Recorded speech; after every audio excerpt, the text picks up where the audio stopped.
my dears, welcome back to Xylem Learning. Xylem Learningന്റെ പുതിയൊരു മലയാളം ക്ലാസ്സിലേക്ക് എല്ലാവർക്കും സ്വാഗതം. നിങ്ങളുടെ കൂടെ ഞാൻ ശ്രുതി ടീച്ചറാണ് കേട്ടോ.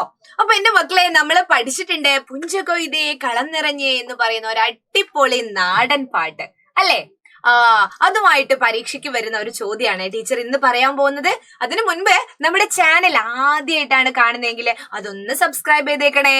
അതുപോലെ വാട്സപ്പ് കമ്മ്യൂണിറ്റി ഗ്രൂപ്പില് ഇതുവരെ ജോയിൻ ചെയ്യാത്ത മക്കളുണ്ടെങ്കിൽ ആ കമ്മ്യൂണിറ്റി ഗ്രൂപ്പിലും കൂടെ ഒന്ന് ജോയിൻ ചെയ്യാം കേട്ടോ. അതെങ്ങനെയാ ജോയിൻ ചെയ്യാ?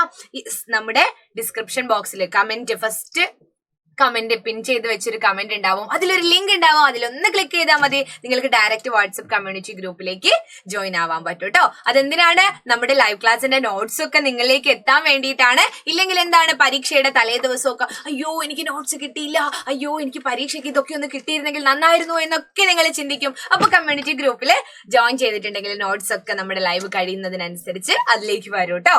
അപ്പൊ എന്റെ എല്ലാ മക്കളും എന്ത് ചെയ്യാ, വജ്ര ബാച്ചില് ജോയിൻ ചെയ്യാൻ താല്പര്യമുള്ളവരൊക്കെ ജോയിൻ ചെയ്യാം. അല്ലാത്തവരെന്ത് ചെയ്യാം, നമ്മുടെ കമ്മ്യൂണിറ്റി ഗ്രൂപ്പില് ജോയിൻ ചെയ്തേക്ക് കേട്ടോ. അപ്പൊ ടീച്ചർക്ക് ഇന്ന് മക്കളോട് പറയാനുള്ളത്, കുറിപ്പ് തയ്യാറാക്കുക. ഏതൊരു പരീക്ഷ എഴുതിയാലും പരീക്ഷാ പേപ്പർ എടുത്ത് നോക്കിയാലും കാണുന്ന ഒരു ചോദ്യമാണ് അല്ലെ, കുറിപ്പ് തയ്യാറാക്കുക. അപ്പൊ ഈ പാഠം പഠിക്കുമ്പോൾ നമുക്ക് കുറിപ്പ് തയ്യാറാക്കാൻ എന്തിനെ പറ്റിയാണ് ഉള്ളത്? യെസ്, നാടൻ പാട്ടിനെ പറ്റിയാണ്. നാടൻ പാട്ടുകളെ പറ്റി നിങ്ങൾ അതിന്റെ പ്രത്യേകതകളൊക്കെ വെച്ചിട്ട് ഒരു കുറിപ്പ് തയ്യാറാക്കാൻ പരീക്ഷയ്ക്ക് 5 മാർക്കിന് വന്നാലും 3 മാർക്കിന് വന്നാലും, ഇനി ഇതിന്റെ ഉള്ളിൽ നിന്ന് എന്തെങ്കിലും 1 വേർഡ് ചോദ്യങ്ങളൊക്കെ വന്നാലും നിങ്ങൾക്ക് ഇതൊന്ന് നോക്കിയാൽ മതി കേട്ടോ. എളുപ്പം മാർക്ക് സ്കോർ ചെയ്യാൻ പറ്റും. നമുക്കൊന്ന് നോക്കിയാലോ. ഇതാണ് എന്താണ് നാടൻ പാട്ട് എന്ന് ആദ്യം എഴുതുന്നു. ജനങ്ങൾ പാടി നടന്ന നാടൻ പാട്ട് തന്നെയാവണം കാവ്യസാഹിത്യത്തിന്റെ തുടക്കം എന്നും പറഞ്ഞ് നമുക്കൊരു തുടക്കം കൊടുക്കാം. താളത്തിനും പ്രാസത്തിനും വേണ്ടി വ്യാകരണ ഭാഷയുടെ നിയമത്തെ എല്ലാം കാറ്റിൽ പറത്തിക്കൊണ്ട് വാചാലമാകുന്ന മനോഹരമായ താളമാണ് നാടൻ പാട്ടുകൾ. അതുകൊണ്ട് തന്നെയാവണം ഏതൊരു നാടൻ പാട്ടും ആവേശവും സന്തോഷവും നിറച്ച് നമ്മുടെ മനസ്സിൽ ഇടം പിടിക്കുന്നത്. വികാരങ്ങളും വിചാരങ്ങളും ഓരോ സന്ദർഭത്തിനനുസരിച്ച് മനുഷ്യർ പാട്ടുകളായി പാടി ആ പാട്ടുകളിലെ താളാത്മകത വരും തലമുറകളിലേക്ക് പകർന്നു നൽകി. ജോലിക്കിടയിൽ അവർ കണ്ടെത്തിയ ആഹ്ലാദത്തിൽ നിന്നും ഉയർന്നു വന്ന ശബ്ദമായിരുന്നു അവരുടെ ജീവിതത്തിന്റെ താളം. പഴമക്കാരല്ലേ? ആ താളത്തിൽ നിന്നും ഉണ്ടായതാവണം ഓരോ നാടൻ പാട്ടുകളും. അതിന്റെ സംഗീതവും താളവട്ടവും ആ സന്ദർഭത്തിനോട് ചേർന്ന് നിൽക്കുന്നവയുമായിരിക്കും. നാടൻ പാട്ടിന്റെ താളം ക്രമപ്പെടുത്തുന്നതിനാണ് വായ്ത്താരികൾ. ഓരോ പാട്ടിന്റെയും ചൊൽവടിവിന് അടിസ്ഥാനവും തുടക്കമിടുന്ന വായ്ത്താരി തന്നെ. ചൊൽവടിവെന്ന് വെച്ചാൽ ചൊല്ലുമ്പോഴുള്ള ഭംഗി എന്നാണ് അർത്ഥമാക്കുന്നത്. മുത്താരം പാടത്ത് മുണ്ടകൻ കൊയ്തപ്പോൾ മത്തങ്ങ പോലൊരു വിത്തു കിട്ടി. വിത്തിന്മേൽ ആ മുതൽ ക്ഷാവരെ അക്ഷരം എത്ര വിചിത്രം തെളിഞ്ഞിരുന്നു. അപ്പൊ ഈ പാട്ട് എങ്ങനെ നിങ്ങൾ ഓർത്തു വെക്കും? ഈണത്തിൽ പാടുമ്പോൾ അത് ഓർമ്മയിൽ നിൽക്കൂട്ടോ. മുത്താരം പാടത്ത് മുണ്ടകൻ കൊയ്തപ്പോൾ മത്തങ്ങ പോലോരോ വിത്തു കിട്ടി.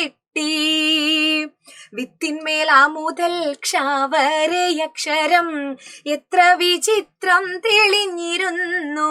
ഇതിന് വായ്ത്താരി ഇല്ല അല്ലെ? അതാണ് പറയാൻ പോകുന്നത്. ഈ ഒരു പാട്ടിലൂടെ കടന്നു പോകുമ്പോൾ ഇത് വായ്ത്താരി ഇല്ലാതെയാണ് ചിട്ടപ്പെടുത്തിയിരിക്കുന്നത്. അതുപോലെ പ്രത്യേകിച്ചൊരു ഭാവവുമില്ല. പക്ഷേ പാടുമ്പോഴുള്ള താളമാണ് ഇതിന്റെ ഭംഗി എന്ന് പറയുന്നത്. നാടൻ പാട്ടുകളെ വർഗീകരിക്കുമ്പോൾ വിവിധ പാട്ടുകളെ അടുത്തറിയാൻ നമുക്ക് കഴിയുന്നു. സാമുദായിക പാട്ട്, പൊളിപ്പാട്ട്, കൃഷിപ്പാട്ട്, വടക്കൻ പാട്ട്, ആചാരപ്പാട്ട്. സാമുദായിക പാട്ടിന്റെ ഗണത്തിൽ വരുന്നതാണ് മാപ്പിളപ്പാട്ടുകൾ. അപ്പോ നാടൻ പാട്ടുകളെ വർഗീകരിക്കുമ്പോൾ നിങ്ങൾക്ക് ഇതൊക്കെ ഓർത്തു വെക്കാം. സാമുദായിക, ഓരോ സമുദായത്തെ സംബന്ധിച്ചത്. പൊളിപ്പാട്ട്, അതുപോലെ കൃഷിപ്പാട്ടാണ് നമ്മൾ പഠിച്ച പുഞ്ചകൊയ്തേ കളം നിറഞ്ഞേ എന്ന് പറയുന്ന പാട്ട്. പിന്നെ വടക്കൻ പാട്ട്, അറ്റുമണമ്മലേ ഉണ്ണിയാർച്ച ഊണും കഴിഞ്ഞങ്ങൂറക്കമായി.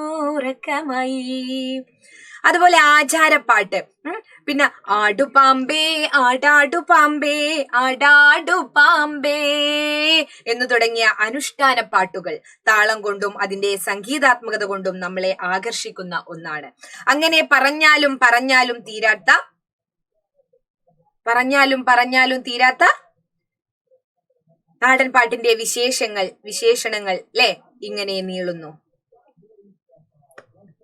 ഏതാനും നാടൻ പാട്ടുകൾ കൂടെ ഉദാഹരണത്തിന് നമ്മൾ എഴുതി വെച്ചാല് ആ ഒരു 5 മാർക്കിന്റെ കുറിപ്പാണ് വന്നതെങ്കിൽ അത് നമുക്ക് കംപ്ലീറ്റ് ചെയ്യാം കേട്ടോ. നിങ്ങൾക്ക് ഉപന്യാസം എഴുതാൻ പറഞ്ഞാലും ഇതൊക്കെ തന്നെ മതി. അതിന്റെ കൂട്ടത്തിൽ നാടൻ പാട്ടുകളെയൊക്കെ ഒന്ന് ആഡ് ചെയ്താൽ മതി. ഇത് നിങ്ങളൊന്ന് നോക്കിയാൽ മതി. രാരിക്കന്റെ ആരാരോ അല്ലെ നിങ്ങൾക്ക് ഏതെങ്കിലും അറിയുന്ന നാടൻ പാട്ടുകൾ ഇതിൽ ഉൾപ്പെടുത്താം. നമ്മുടെ 2 നാടൻ പാട്ടുകൾ ടീച്ചർ ഇവിടെ ഉദാഹരണത്തിന് തന്നിട്ടുണ്ട്. നിങ്ങൾക്ക് അറിയുന്ന നാടൻ പാട്ടുകൾ അതിൽ ഉൾപ്പെടുത്തിയാൽ മതി. അതുകൊണ്ട് ടീച്ചർ ഇത് പാടുന്നില്ല. അപ്പൊ ഇതാണ് ഇത്രയും. നിങ്ങൾ ഇതിന്റെ തുടക്കമൊക്കെ ഇങ്ങനെ തന്നെ എഴുതി വെച്ചാല് എന്ത് ചെയ്യുക, നാടൻ ഈ പാഠത്തിൽ നിന്ന് എന്ത് വന്നാലും ഇതിന്റെ തുടക്കം നിങ്ങൾക്ക് ഇങ്ങനെ എഴുതി വെക്കാം കേട്ടോ. ജനങ്ങൾ പാടി നടന്ന നാടൻ പാട്ടിൽ നിന്നും തന്നെയാവണം കാവ്യസാഹിത്യത്തിന്റെ തുടക്കം എന്ന് പറയുന്നത്. അപ്പോ നമ്മുടെ വീഡിയോ ഇവിടെ അവസാനിക്കുകയാണ്. അപ്പൊ ഇതുപോലത്തെ പരീക്ഷ ഓറിയന്റഡ് ആയിട്ടുള്ള ചോദ്യങ്ങളുമായിട്ട് ടീച്ചർ ഇനിയും വരുന്നതായിരിക്കും. അതുവരേക്കും bye. It's me Shruti Vaishakh from Xylem learning.